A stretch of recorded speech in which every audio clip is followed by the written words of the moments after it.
السلام علیکم ورحمۃ اللہ وبرکاتہ۔ الحمدللہ رب العالمین والصلاة والسلام علی اشرف الانبیاء والمرسلین اما بعد۔ ناظرین اکرام، اللہ تعالیٰ نے انسان کو بڑا خوبصورت پیدا فرمایا ہے، اور سورہ 3 میں اللہ تعالیٰ نے 4 قسمیں اٹھا کر تاکید کے ساتھ فرمایا لقد خلقنا الانسان فی احسن تقویم، کہ ہم نے انسان کو خوبصورت پیدا کیا ہے۔ جیسے اللہ تعالیٰ کو اچھا لگتا تھا، کسی کا چھوٹا قد اس کے ساتھ اچھا تھا تو اللہ نے اس کو ویسے پیدا کر دیا، کسی کو لمبا قد دے دیا، کسی کو سفید رنگ دے دیا، کسی کو سیاہ رنگ دے دیا، کسی کو مالدار بنا دیا، کسی کو غریب بنا دیا، کسی کو صحیح سلامت جسم عطا فرما دیا اور کسی کو کسی معذوری کا شکار کر دیا، کسی میں کوئی خوبی رکھ دی اور کسی میں کوئی خوبی رکھ دی۔ یہ اللہ رب العالمین کی مرضی اور اللہ کی منشا ہے۔ اللہ تعالیٰ نے تخلیق سے پہلے نہ مجھ سے پوچھا نہ آپ سے پوچھا کہ تم کیسا رنگ چاہتے ہو، کتنا قد چاہتے ہو، کتنا مال چاہتے ہو، اور کون کون سے اعضاء چاہتے ہو، تمہیں کیا چاہیے۔ اللہ رب العالمین نے نہیں پوچھا، اپنے فضل سے جس کو چاہا جتنا چاہا عطا کر دیا۔ اور جب عطا اللہ کی ہے، مرضی اللہ کی ہے، منشا اللہ کی ہے، کسی انسان کا کوئی اس میں اختیار اور دخل نہیں ہے، تو پھر اللہ تعالیٰ نے اس بات کا بھی قرآن مجید میں حکم دے دیا کہ اب کوئی انسان کسی انسان کو حقیر نہ سمجھے، کسی کا مذاق نہ اڑائے، اس کے ساتھ استہزاء نہ کرے۔ اور سورہ حجرات میں اللہ تعالیٰ نے فرمایا یا ایھا الذین آمنوا لا یسخر قوم من قوم عسى ان یکونوا خیرا منہم، کہ ایمان والو، کوئی قوم کسی قوم کا مذاق نہ اڑائے، ممکن ہے کہ وہ ان سے زیادہ بہتر ہوں۔ ولا نساء من نساء عسى ان یکن خیرا منہن، اور عورتیں عورتوں کا مذاق نہ اڑائیں، ممکن ہے کہ مذاق اڑانے والیوں سے جن کا مذاق اڑایا جا رہا ہے وہ زیادہ بہتر ہوں۔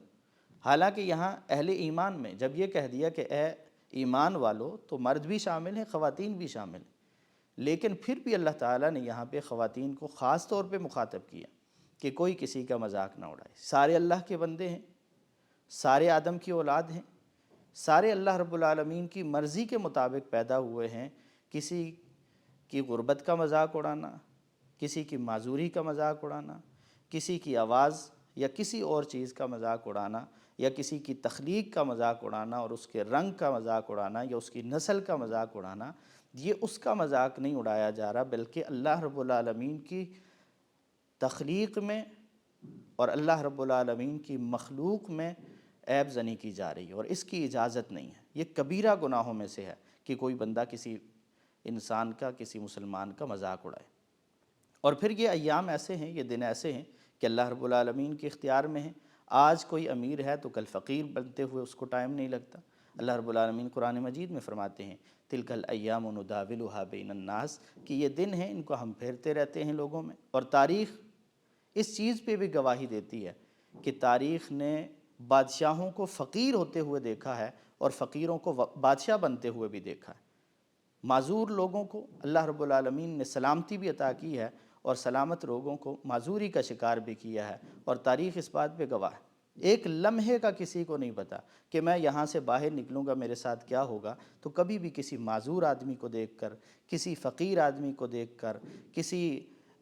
بھی قسم کے عیب میں، کسی تکلیف میں مبتلا انسان کو دیکھ کر اس کا مذاق نہیں اڑانا چاہیے، بلکہ اللہ رب العالمین سے دعا کرنی چاہیے جو نبی کریم صلی اللہ علیہ وسلم نے سکھائی ہے۔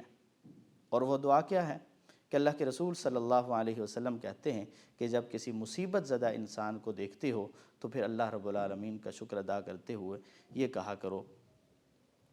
الحمدللہ الذی عافانی مما ابتلاک وفضلنی علی کثیر ممن خلق تفضیلا، کہ اس رب کا شکر ہے جس نے مجھے عافیت دی ہے۔ آج اگر فلاں تکلیف میں ہے، کسی معذوری میں ہے، کسی مصیبت کا شکار ہے، تو مجھے اللہ رب العالمین نے اس سے عافیت عطا فرمائی ہے، اور مجھے اللہ تعالیٰ نے اس سے زیادہ نوازا ہوا اپنی نعمتوں سے۔ تو اللہ کا شکر ادا کرنا چاہیے، کسی کا مذاق نہیں اڑانا چاہیے۔ کسی کا مذاق اڑانا،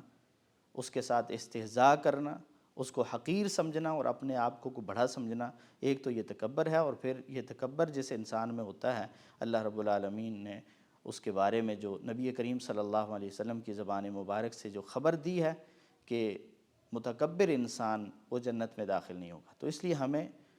کسی بھی معذور انسان کو دیکھ کر، بالخصوص کسی بھی اعتبار سے وہ معذور ہے، وہ ذہنی طور پر معذور ہے، وہ جسمانی طور پر معذور ہے، یا وہ مالی طور پر مشکلات کا شکار ہے، تو ایسے انسانوں کے ساتھ تعاون کرنے کی کوشش کرنی چاہیے۔ ان کا مذاق اڑانا اور ان کے ساتھ استہزاء کرنا، نہ یہ انسانیت اس بات کی اجازت دیتی ہے اور نہ ہی اسلام اس بات کی اجازت دیتا ہے۔ اللہ رب العالمین ہمیں اپنی نعمتوں کا شکر ادا کرنے کی توفیق عطا فرمائے، اور جن کے پاس یہ نعمتیں نہیں ہیں ان کی قدر کرنے کی توفیق عطا فرمائے۔ وآخر دعوانا ان الحمد للہ رب العالمین۔